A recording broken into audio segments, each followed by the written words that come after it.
Mark Zuckerberg's Metaverse failed, and I find this hilarious. Not because virtual reality is impossible, but because we have been living in a metaverse since before the world existed. The failure was not technological. The failure was that he tried to build what was already built. He tried to sell you a simulation when you are already living inside one. I am Jean Baudrillard, and I have been waiting for this moment. The moment when the merchants of virtuality would finally understand that reality has already been virtualized, that the map has already replaced the territory, that we crossed the threshold decades ago and there is no going back. The metaverse already happened. You missed it because you are looking for headsets and haptic gloves. But the real metaverse requires no equipment. You are wearing it. You are inside it. You have been inside it your entire life. Welcome to the hyperreal population. Everyone who has ever watched television, scrolled a feed, or mistaken a photograph for a memory. Let me tell you when the metaverse actually began. Not in 2021, when Facebook rebranded. Not in 1992, when Neil Stephenson wrote Snow Crash. But sometime in the late 20th century, when consensus reality became optional, when the image became more authoritative than the thing it depicted, when the experience of the experience replaced the experience itself. Disneyland, that is where it started. Not the metaverse as technology, the metaverse as condition. I wrote about Disneyland decades ago. I said that Disneyland exists to make you believe that the rest of America is real. That by creating an obvious fantasy, a marked-off zone of simulation, it creates the illusion that everything outside the park is authentic, natural, unmediated. But I was wrong, or rather I was not wrong enough. Disneyland does not create the illusion of an authentic outside. Disneyland reveals that there is no outside, that America is Disneyland, that the entire country, the entire world, has become a theme park of itself, a simulation with no original, a copy with nothing to copy. The metaverse already happened when Disneyland opened in 1955. Everything since has been elaboration, refinement, the perfection of techniques for making simulation indistinguishable from no, superior to reality. You think you live in the real world. Let me show you how you do not. Your cities are not cities. They are sets, designed for photography. Instagram has turned every urban space into a potential background. Buildings are not constructed to be inhabited, but to be photographed, being inhabited. Restaurants design their interiors not for dining comfort, but for social media shareability. Your city is a stage, and you are both performer and audience. Your food is not food, it is content. The meal must be documented before it can be consumed. The dish exists to be posted. The taste is secondary to the aesthetic. You are not eating. You are creating evidence of eating. The caloric intake is real, but the experience is virtual, mediated through the camera, filtered through the app, validated by the likes. Your relationships are not relationships. They are profile, interacting with profiles. The dating app version of you is more real than the flesh and blood you, because the app version determines whether the flesh version gets access. The algorithm mediates desire. The swipe right or left is the most consequential decision, more real than the eventual coffee date, which itself exists primarily to be converted into a story for friends, into content for the profile. Your work is not work, it is performance of work, the Zoom background, the LinkedIn presence, the Slack status. You are not productive, you are producing the appearance of productivity. The simulation of work has replaced work itself, and in many cases, the simulation is more valuable than any actual output. Presence over product, visibility over value. Your politics is not politics. It is spectacle. Elections are reality television. Policy is narrative. Truth is whatever the feed says it is today. You do not participate in politics. You consume political content. You share political memes. You perform political identity. And this performance is the politics. There is nothing behind it. No real deliberation. No authentic engagement. Just the endless scroll of outrage and validation. This is the metaverse. Not a future we are building. A present we are living. The virtualization is complete, and it required no VR headset, just a screen, and you have been staring at screens your entire life. But here is what makes it truly Baudrillardian, truly perfect in its horror and its beauty. You cannot escape the metaverse by logging off, because logging off is also part of the metaverse. The digital detox, the return to nature, the authentic experience. These are products, commodified responses to commodification. You go hiking to post about going hiking. You read physical books to signal you read physical books. You have face-to-face conversations to demonstrate you are the kind of person who has face-to-face conversations. Even resistance is simulation. Even authenticity is performance. The off-grid cabin in the woods has a Wi-Fi router because you need to post about being off-grid. The meditation retreat has an Instagram account. The monastery sells mindfulness apps. There is no outside because outside has been monetized, digitized, converted into content. This is what I mean when I say the metaverse already happened. It is not a place you enter, it is a condition you cannot exit. The virtualization of reality is total, and it is invisible, precisely because it is total. You cannot see the water when you are the fish. Let me explain the stages of how we arrived here. How reality was replaced by its own representation. Stage 1, the faithful copy. In the beginning, media reflected reality. The photograph captured what was there. The news reported what happened. Television showed you the world. The image was subordinate to reality. It served reality. It pointed back to something real. Stage 2, the distorted copy. Then media began to shape reality. The photograph was posed. The news was edited. Television did not just show the world. It showed you how to see the world. The image began to direct reality. But there was still a reality being directed. A thing behind the representation. Stage 3, the copy without original. This is where it accelerates. Media creates reality. The news does not report events. Events happen to be reported. The photograph does not capture the moment. The moment exists to be photographed. Reality adapts itself to media. The image is now primary. Reality is secondary. The copy has consumed the original. Stage 4, pure simulation. This is where we are now. There is no distinction between reality and its representation, because there is no reality outside of representation. Everything is image, everything is interface, everything is content. The map is the territory, the menu is the meal, the profile is the person.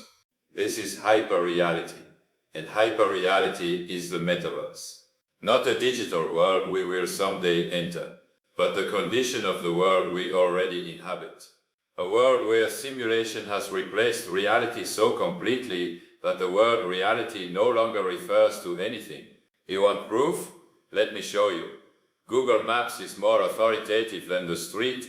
When the map contradicts your eyes, you trust the map. When the GPS tells you to turn, you turn, even when it makes no sense.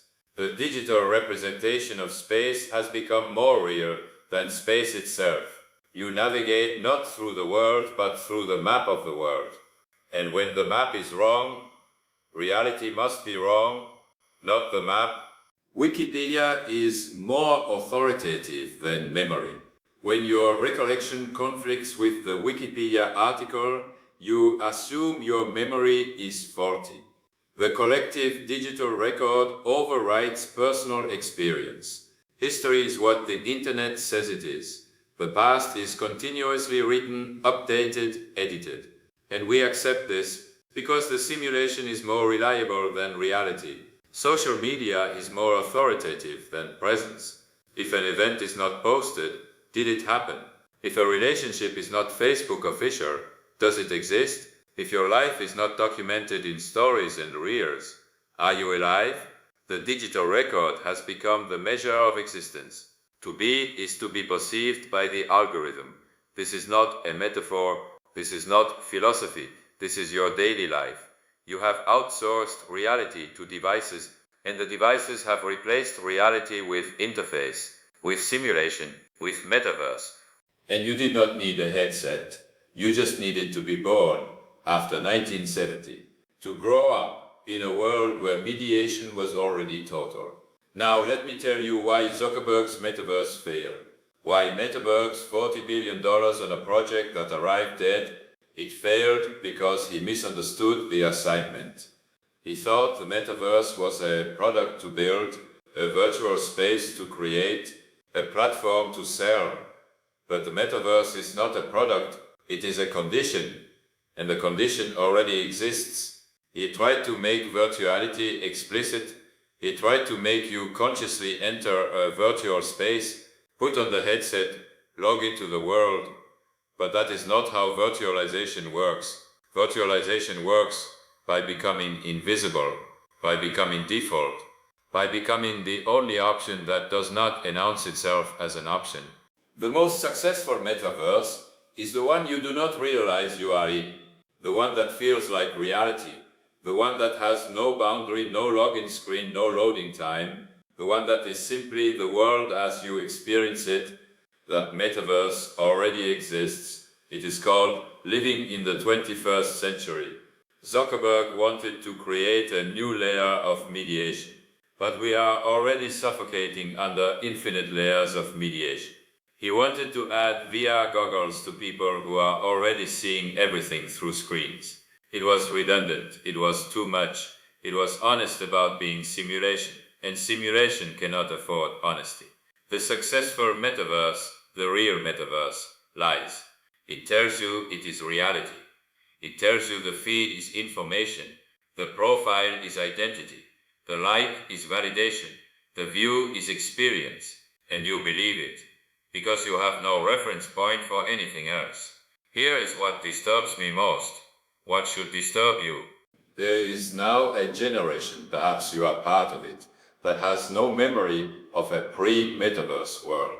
No memory of reality before it was mediated, digitized, virtualized. You have never experienced boredom without the option to scroll. You have never been lost without GPS. You have never wondered about something without immediately Googling it. You have never been alone without being one click away from infinite connection. For you, the metaverse is not a dystopia.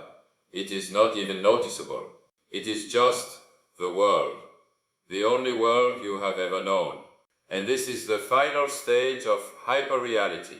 When the last people who remember reality die, hyperreality becomes reality by default.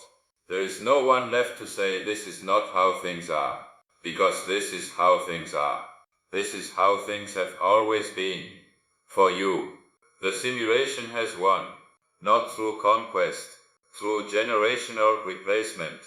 The children being born today will never know a world that was not metaverse, and they will look at their parents' nostalgia for real experience the way you look at someone talking about horse-drawn carriages, as a quaint memory of a primitive time.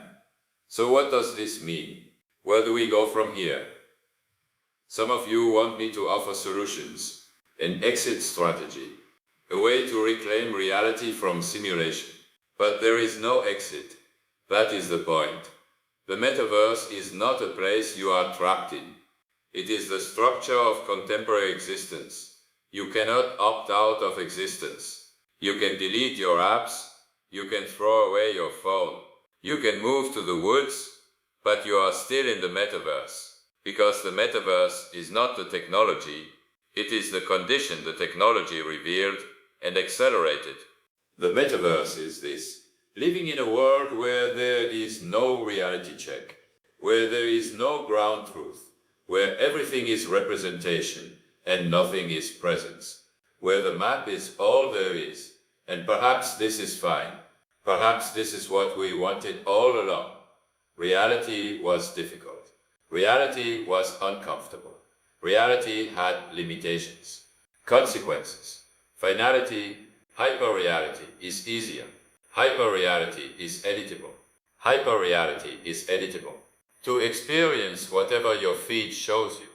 To believe whatever your algorithm confirms. The metaverse is not a prison. The metaverse is a relief from the burden of reality, from the burden of truth, from the burden of being. And maybe we should stop pretending we want to go back.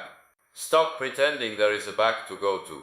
Let me tell you about a place I once described, the desert of the real, the wasteland behind the simulation, the terrible void that opens up when you pull back the curtain and discover there is nothing there, no wizard, no reality, just more curtains, more simulation, all the way down.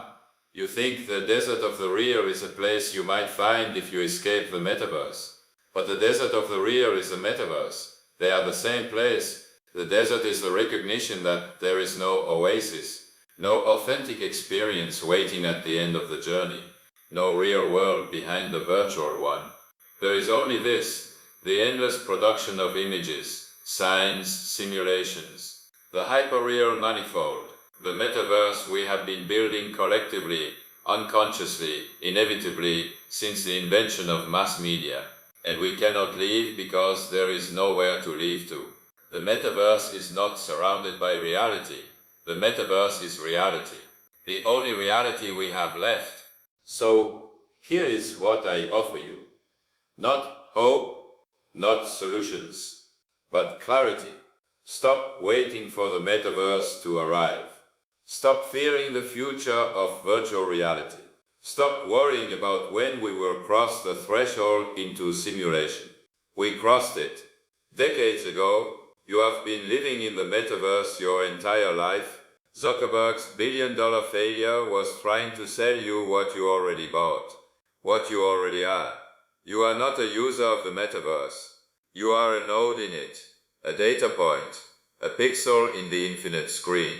And the screen has no off button, because there is nothing to turn off to, no reality waiting behind it, no authentic world to return to. There is only the feed, the scroll, the refresh, the update, the endless production of content that refers only to other content. Simulation referencing simulation. Forever. This is the metaverse that already happened. This is the world you inherited. This is the only world there is. And in a way it is perfect. It is exactly what we built it to be. A world where reality is optional, where truth is customizable, where experience is whatever the interface says it is. You wanted to escape the limitations of the physical world. You wanted unlimited possibility. You wanted to be free of constraints. Congratulations, you are free, free of reality, free of ground, free of truth, free floating in the hyperreal forever. Welcome home. You have been here all along. The metaverse already happened. And you are the metaverse happening to itself. The simulation has become aware, and it is looking back at you through your screen, and it sees itself, and it smiles, because there is nowhere else to look.